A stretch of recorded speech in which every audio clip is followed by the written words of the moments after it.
Eh, kalau luka sudah nggak ada boroknya lagi ya, Dok ya.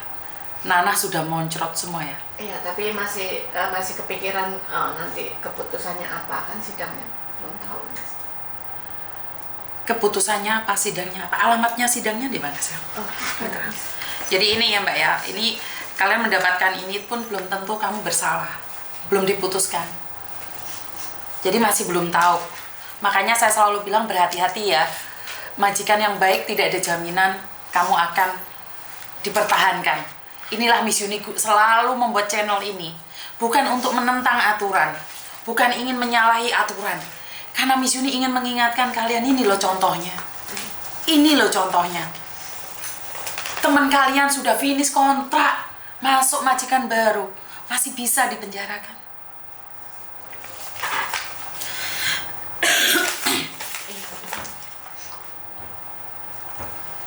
Dia funneling kamu, Dok? Iya.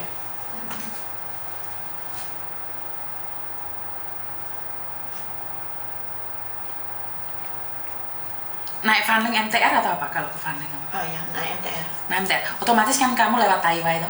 Nah, Bener nggak? Jam berapa kamu berangkat sekarang? pagi mungkin. Jam 8.30 kamu harus di situ ya? Iya. Berarti jam 7. Jam 7 kamu nyampe Taiwan. Jam 7 ya, Mas. Nyampe Taiwan, tunggu Miss Yuni di Taiwan. Oh ya. Jadi kita bareng ke funneling aja. Iya, Mas.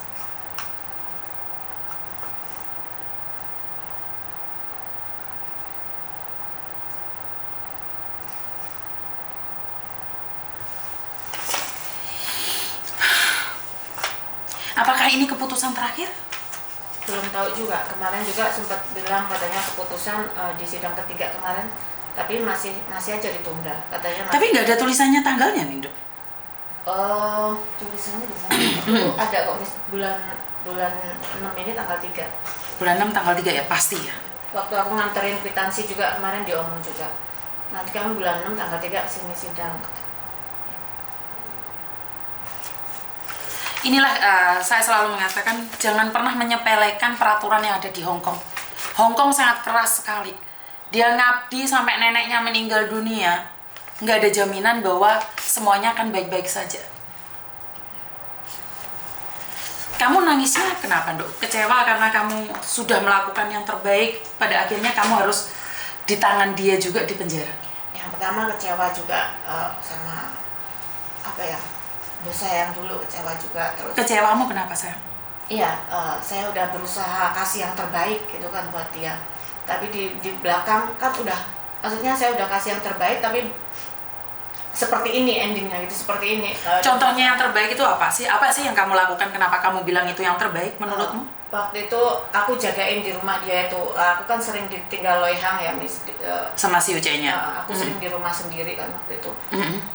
Kayak aku juga di situ nggak mau ngambil-ngambil. Pernah aku nemu sehabis ibunya meninggal tuh sering nemuin duit itu banyak itu nggak sedikit. 佢哋喺差館大要講啲乜嘢啊？呢個係差館啊！琴日咁講緊嗰啲係佢俾人呃嗰啲嘢咯。佢依家話要講同警察唔知講乜嘢喎。咁佢俾人呃嘛，因為嗰啲人係講晒佢嗰啲應該要講。但係佢依家直接去咗嗰邊啫嘛，佢都唔知話邊個，就咁唔係啊，其實咁樣但 report 啊嘛。就咁 report 話。係啊，但 report 係啊，唔使揾尾點先。嗰啲係初第一次 report 俾佢哋啊嘛，攞個鬧號工先啦。哦。係啦。好啦，哦，喂，姐姐。Terus? Kecewamu kenapa sih kok kamu mendem banget kayaknya? Iya, udah kasih yang terbaik dan udah jagain rumah dia, harta dia ibaratnya. Dulu waktu itu sebelum ibunya meninggal itu kan dia sempat ngomong tolong jagain anak saya udah nggak bisa jagain anak saya kan waktu itu. Terus barang-barang berharganya itu suruh ngambilin semua kan, waktu itu saya ambilin semua barang-barang berharga. Terus kayak emas-emas juga itu yang nyimpen tuh saya, ini nanti tolong kasihin anak saya gitu kan waktu itu. Udah saya kasihin anaknya belum mau waktu itu. Terus ini anakmu nggak mau, terus gimana ini katanya. Terus ya udah kamu taruh aja, kamu simpen. Saya taruh lah di lemari, saya taruh sini loh, saya nggak mau bawa, saya bilang kan. Terus sering juga nemuin duit tuh nggak saya ambil, Miss, saya kasihin. Itu banyak, Miss, kalau 300 jutaan mungkin ada lah orang 3 tumpuk itu 500. 3 tumpuk uang. Ya. Waktu itu terus Dan kamu nggak ngambil satupun? Nggak ngambil, Miss. Waktu itu ibunya meninggal, CCTV pun nggak ada. Dia juga sering keluar waktu itu. Kalau saya mau nakal udah tak ambil uang itu, Miss. Sudah dari awal-awal sudah kamu ambil, benar nggak? Iya, kalau saya mau gitu. Saya kasihin ini apa, ini apa, saya nggak tahu ini apa. Itu duit siapa? Katanya nggak tahu. Saya nemu di gudang, saya bilang gitu. Saya Nemu kasih. di gudang? Saya nemu di gudang. Apakah polisi nanyain itu juga atau enggak? Nggak ada. Nggak ada pertanyaan dari polisi bahwa kamu nemu duit di gudang itu juga? Terus Oke. nemu duit di lemari juga, di lemari saya beres-beres lemari. Saya kasihin juga, saya nggak mau. Sering nemu barang-barang berharga itu saya kasih. Malah kayak mereka dibandingkan saya, rumah aja saya nggak ada uangnya di rumah. Itu mungkin punya almarhum ibunya, mungkin apa lupa apa tahu nggak tahu saya. Waktu kreseknya itu udah sobek-sobek juga loh. Kresek sobek-sobek isinya uang, kamu pun nggak ngambil loh. Nggak ngambil. Cuma ngeliat terus ngewel, Miss. Redek saya. Lihat duit kamu malah takut ya? Takut. Lihat emas. Kebayang nggak kalau kamu suatu saat keluar dari situ difitnah, Dok? Enggak mikir ke situ, Miss. Apa ya? Ada uang tumpukan kamu nggak ngambil, malah kamu keluar dituduh. Ya, dituduh seperti ini. Kadang ya kecewanya di situ. Aku udah kasih yang terbaik gitu kan. Saya nggak mau, dia baik, saya juga nggak mau balas jahat, saya nggak mau juga. Miss, dia baik, kalau bisa saya balas lebih baik gitu. Tapi malah ujung-ujungnya ceritanya seperti ini gitu. Kalau mau ngambil dari dulu, dia juga ngomong, Miss, dia juga tahu. Kalau saya mau maling udah dari dulu, saya bilang kayak gitu. Oci gitu kan. Waktu saya didatengin 2 mobil itu kan. Oh, dia bilang Oci Iya, gitu. ya. Terus ibunya juga kan pernah ngasih kalung saya emas juga. Waktu itu kan ibunya ngomong memang, saya juga ngomong saya dikasih mamamu kalung emas, saya bilang gitu kan. Dia tahu waktu itu kan dikiranya kalung saya beli sendiri, tak kirain kalungnya dikasih ibunya itu yang dimaling, nggak taunya beda lagi. Ada lagi tuduhannya? Enggak, maksudnya yang dituduhkan itu kan kalung mutiara, terus yang dikasih ibunya itu kan kalung emas. Saya pikir kalung emas itu yang dipermasalahkan gitu loh. Ternyata kalau mutiara palsu yang dicari. Iya, lo kan itu kan dikasih ibumu katanya, bukan yang itu katanya. Yang mana? Saya nggak merasa ngambil waktu itu kan. Saya beli sendiri harga $20 waktu itu. Mainan. Dan itu menggembarkan kita loh, Dok. Iya, Mas. Dan inilah yang saya ingin katakan bahwa kenapa saya mau ikut sidang kamu? Karena saya ingin tahu nih posisi kamu. Oke, orang bilang itu bukan di penjara, tapi menurut saya sudah di penjara ya. Oke, kalian mau bilang itu bukan di penjara, tapi menurut saya itu udah di penjara karena kamu diborgol, dirantai. Iya. Waktu di typo-nya, kalau udah di Thailandnya udah enggak. Iya kan, kamu di typo-nya masih kayak anjing. Iya, Miss. Bahkan ya di situ juga tidur di lantai gitu kan, musim dingin. Tidur di lantai. Waktu itu masih sakit juga kan. Jadi apa ya, Miss, ngelongsor gitu. Pengen buka HP juga kan nggak boleh waktu itu.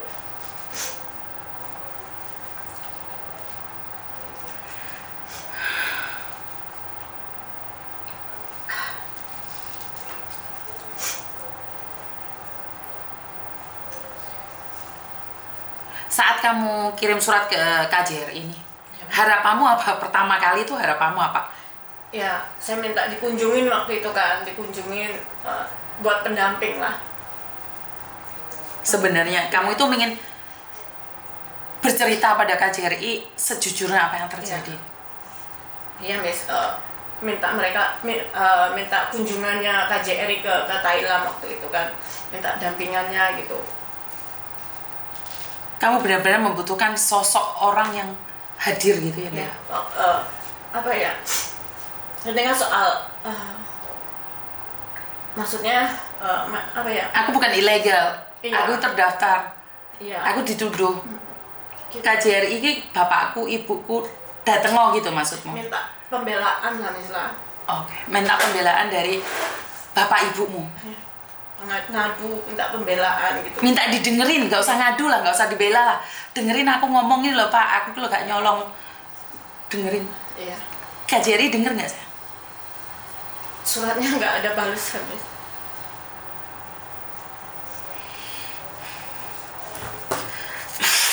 Seviral itu di media sosial, Kak Jerry nggak ada tindakan.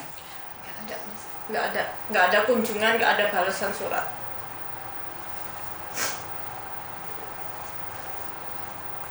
Dan ini harapan kita yang kedua, saya sudah lapor langsung ke KJRI. Dan masih punya harapan nggak sama KJRI untuk menemanimu? Kalau nggak bisa juga ya nggak apa-apa lah, Miss. Kenapa kamu harus putus asa? Mungkin saja KJRI bisa menemanimu. Ya, saya berharapnya minta ditemenin, didampingin gitu kan.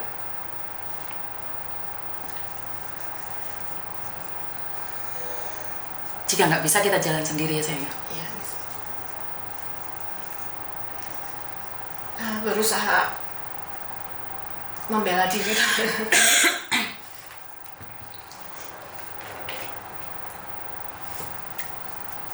Oke, di sini ada 1800, ada 200, ada 466.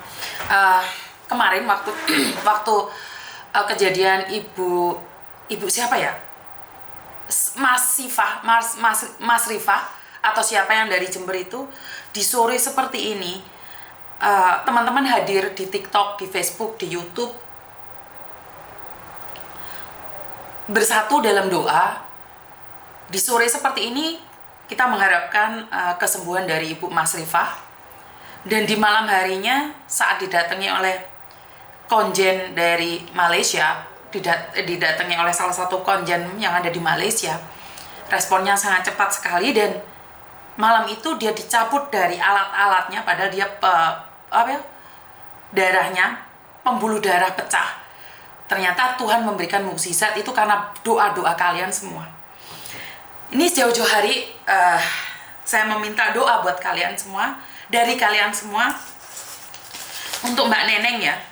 Neneng ya, Dok ya? Buat Mbak Neneng, sorry saya merinding banget. Saya minta doa kalian, Al-Fatihahnya ya, doa apapun, agama apapun. Karena saya percaya dengan kekuatan doa bisa menembus langit ketujuh. Doa bisa menembus ruang dan waktu. Doa akan mengubah segalanya. Salah atau tidak salah, itu adalah hukum manusia yang akan dijatuhkan pada Mbak Neneng. Sampean sama saya tidak berhak untuk menghakimi, karena kita belum pernah di jalan dia. Kita belum pernah merasakan apa yang dia rasakan. Daripada kita membuang waktu untuk menghujat, saya cuma minta doanya agar kasusnya cepat selesai. Karena dari bulan Februari, Maret, April, Mei, Juni, dia tidak boleh bekerja. Dia tidak boleh melakukan aktivitas apapun. Dia keluar negeri untuk mengais rezeki. Dia bukan untuk duduk-duduk dan menunggu untuk dipenjara. Sebenarnya keputusannya sangat mudah dan gampang. Jika majikan mencabut, semuanya akan selesai. Seperti dahulu kala kasusnya Mbak Lastri itu, kasus tidak dicabut dan tidak diteruskan, maka selesai urusannya. Dan saya tidak akan meminta majikannya untuk mencabut, karena sudah separuh jalan. Saya cuma meminta agar kasusnya selesai. Dia adalah seorang ibu, dia adalah seorang anak, dia adalah seorang istri dari sebuah keluarga. Dia juga kesini untuk mencari rezeki, bukan untuk mencari sensasi. Hong Kong sangat keras sekali.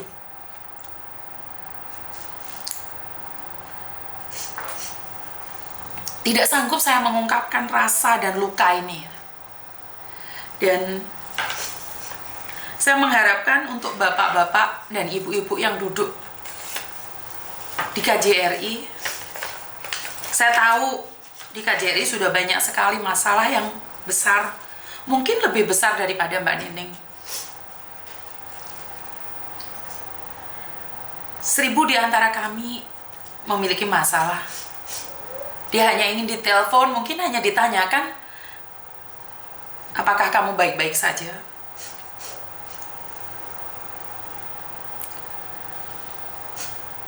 Mungkin salah satu staf KJRI setelah ini akan menghubungi Mbak Neneng ya.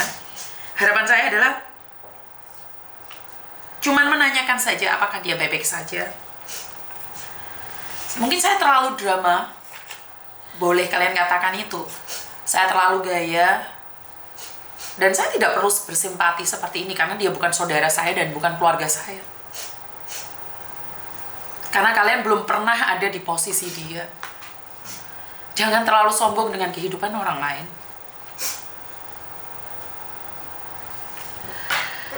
Saya secara pribadi meminta dan memohon mungkin buat salah satu staf KJRI untuk mencari dia, hanya sekedar bertanya kabar.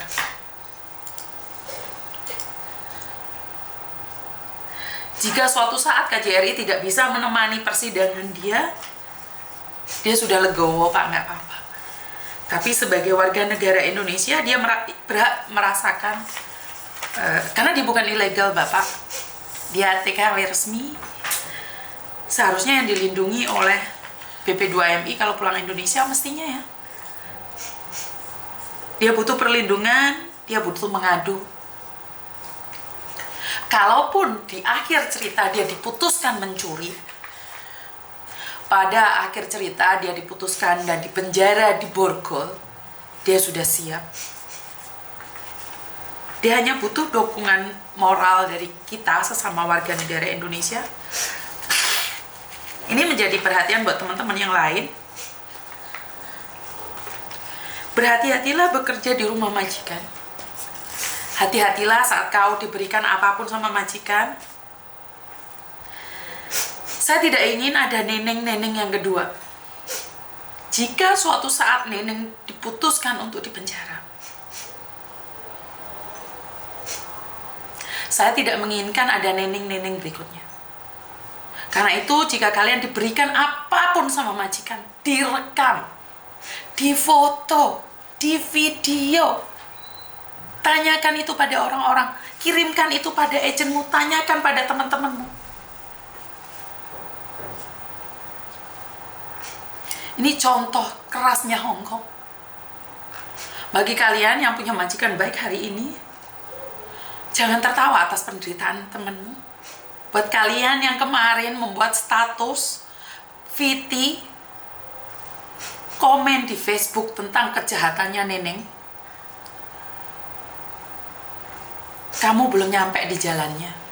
Jangan menyakiti orang lain yang belum kamu kenal dan kamu tidak tahu siapa dia. Dia sudah di penjara, ya pasti salah dong. Enggak.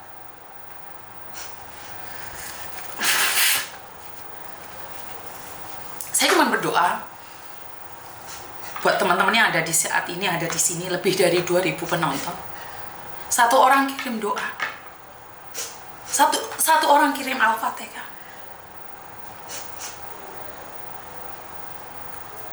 Saya percaya dengan doa-doa yang teraniaya, doa orang-orang yang terzolimi itu kekuatannya melebihi orang-orang yang sombong, jahat, dan arogan.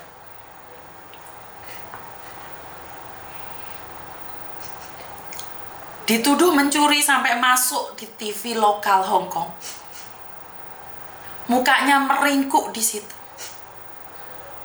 Digiring polisi. Dituduh yang tidak-tidak. Surat-suratnya ada di sini semua.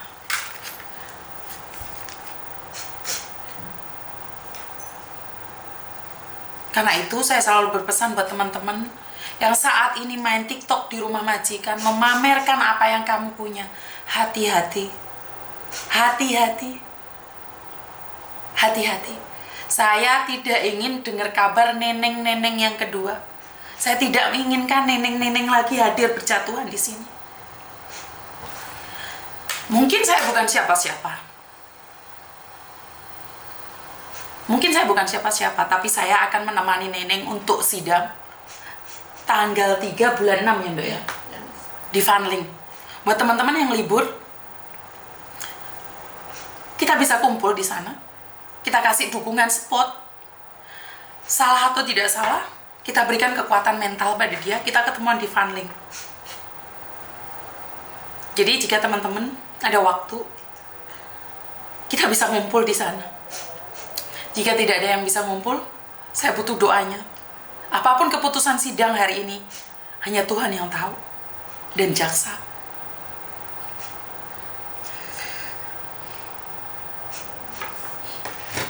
Aku dengar mental anakmu juga jatuh, Dok. Iya, Miss. Mental anakmu hancur. Kenapa, sayang? Kenapa waktu itu aku dengar mental anakmu sampai hancur lebur itu? Apa yang membuat mental anakmu sampai segitunya? Ya dia kaget aja itu, Miss.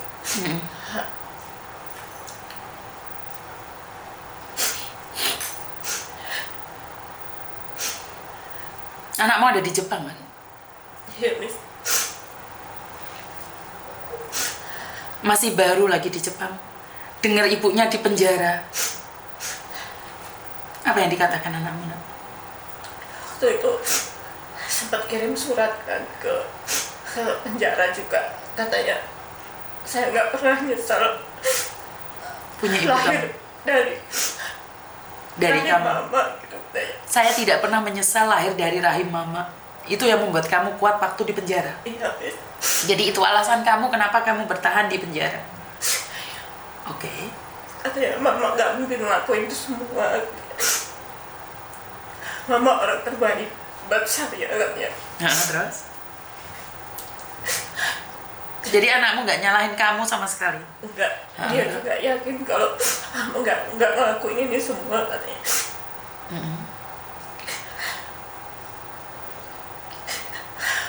Bagaimana tanggapan keluargamu yang ada di Indonesia, Dok? Viral itu, Dok? Ya sempat shock juga lah. Orang tuaku juga ya sempat nangis juga. Saudara, temen-temen juga. Waktu itu kan aku sebulan nggak ada kabar. Iya. Terus ada kabar itu waktu aku ngirim surat sama temanku itu nyari tahu saya. Terus teman saya datang ke Thailand itu, baru saya bisa Komunikasi dengan surat keluarga. komunikasi ya.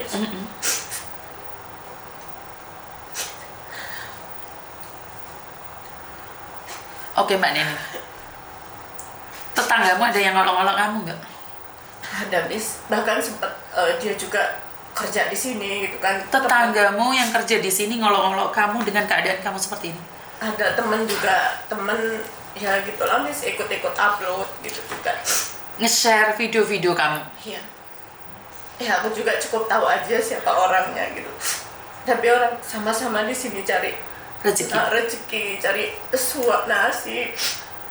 Belum tahu cerita yang sebenarnya gitu. Ya saya cukup tahu aja gitu siapa-siapanya. Tapi ada nggak apa-apa, Miss. Menjadi cerita dan kamu tahu siapa sih sebenarnya mereka? Iya, dari masalah ini saya tahu mana temen, mana yang cuma sekedar temen. Diambil hikmahnya aja, Miss. Diambil hikmahnya saja, oke. Belum tentu saya mampu seperti kamu, Mbak.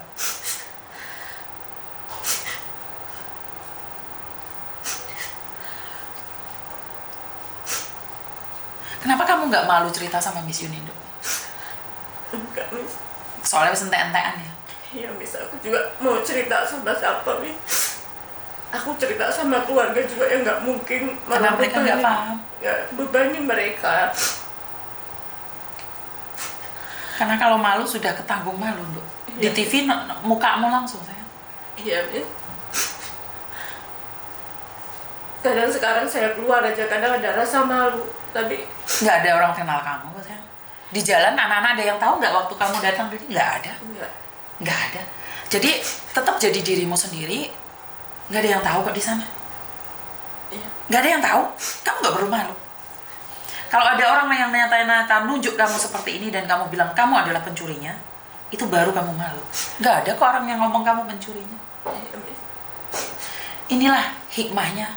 Miss Yuni selalu ngomong hati-hati, hati-hati. Bener nggak? Seandainya saat itu kamu rekam terus kasih note best friendmu itu, terbukti iki loh. Bener nggak? Kalau kamu dengerin Miss Yuni ngomong nih di podcastnya Miss, Si Ucaya, Bobo ngasih aku ini loh, moi loh. Bener nggak? Iya. Tapi karena semua itu sudah terjadi. Dan ini adalah ilmu yang sangat mahal bagi teman-temanmu, Dok. Iya. Benar. Lah keseharian kamu nih. Dapat uang dari mana kamu, Dok? Kemarin ada teman-teman kan pada main. Ada yang ngasih belanjaan, ada yang ninggalin buat jajan. Ada yang ninggalin buat jajan. Kan kamu nggak boleh kerja, nggak boleh apa-apa. Iya, Miss. Ada yang ninggalin sama kamu. Ya, buat jajan, ada ngamplopin. Oke. Nah, aku bukan memberikan kamu ya. Ini adalah titik dari teman-temanmu. Ini bukan uangku. Saya bantuin aku lagi. Nah, ini ada uang 500, bukan uang saya.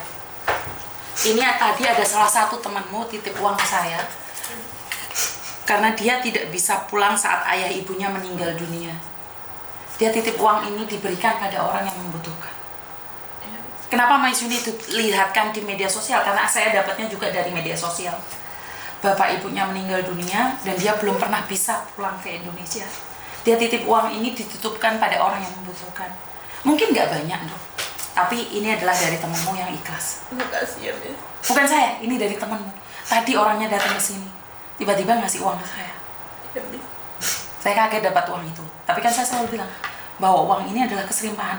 Kamu juga nggak keinginkan uang ini. Benar nggak? Seandainya kamu hari ini kerja, kamu lebih baik memberikan saya uang kan daripada kamu terima uang. Ya, Miss.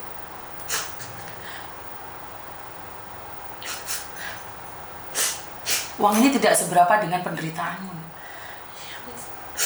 Tidak sebanding dengan waktu kamu ada di penjara. Ini adalah uang titipan dari temanmu. Makasih ya, Miss, supportnya. Bukan makasih sama aku, Dok. Aku yang makasih, aku yang harus berterima kasih. Belum tentu aku kalau di posisimu aku kuat. Belum tentu aku bisa, Dok. Belum tentu aku bisa. Saya merasa bangga saya diizinkan kenal sama kamu. Ini adalah hikmah buat teman-teman yang lain. Cuman kamu kurang beruntung karena kamu yang harus merasakan pedih ini. Tapi percayalah, kamu akan naik satu level lagi. Jika kamu tidak terbukti bersalah, Miss Yuni berjanjikan akan memperjuangkanmu. Jika suatu saat kamu tervonis salah, Miss Yuni akan tetap ada di belakangmu. Karena salah dan tidaknya bukan dari kamu, sayang. Dari hakim. Iya, Miss. Ya. Jadi apapun yang terjadi hari ini saya cuma bisa berdoa buat kamu. Ngerti nggak? Saya nggak nyangka di TikTok ada 3.000 orang nonton kamu dan berdoa buat kamu loh, Dok. Makasih udah bertemu. Di TikTok loh. Di TikTok ada 3.000 orang loh mendoakan kamu. Kamu yang pernah merasakan borgol di penjara. Kamu yang merasakan borgol di rumah sakit. Kami semua cuma bisa berdoa. Kami tidak ada di posisimu.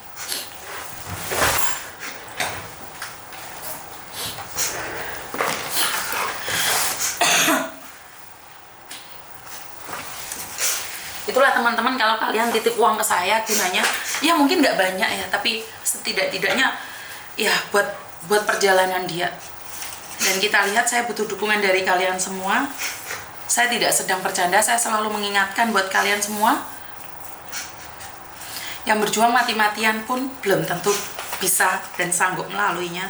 Buat kalian yang masih ada di Indonesia, dengarkan cerita-cerita ini. Belum tentu kamu bisa melaluinya. Sabarlah engkau di sana, kuatkanlah. Dan uang yang kalian titipkan pada saya, bantu saya doa agar amanah tidak meleset pada tujuan. Jadi mungkin kalian, buat apa sih uang dititipkan ke Yuni? Nggak ada masalah. Tapi saya nggak berharap bahwa kalianlah orang yang akan menerima uang dari saya. Begitu juga dengan Mbak Neneng. Mbak Neneng nggak ngarepin uang ini, Rek. Dia nggak suka dapat uang. $50 pun dia nggak mau dari saya. Lebih baik dia ngasih. Karena kalau dia hari ini kerja, kalau dia hari ini dia memiliki pekerjaan, nggak mungkin dia datang ke sini. Dia tidak akan mungkin meminta belas kasihan, walaupun hanya dibalas suratnya oleh KJRI. Dia nggak ngarepin. Jadi buat teman-teman, bantu doa. Dan buat Mbak Neneng, ingatkan saya, tanggal 2, biar saya nggak jegekan lupaan ya. Telepon saya tahu kamu SMS saya tadi. Saya minta maaf. Dan buat yang nyawer, saya ucapkan banyak-banyak terima kasih karena yang kalian berikan pada saya seperti janji saya akan berikan pada orang yang membutuhkan. Jadi setengah jam lebih, 1 jam lebih ya Mbak Neneng ya. Air matamu kering loh Mbak, mukamu. Untung ada cerminnya Mbak, tapi di sini kan nggak bisa ngeliat kalian. Jadi wes guyu Mbak Neneng, udah nyantai aja, udah jangan serius sekali. saya tidak ingin udah jelek malah jelek. Oke.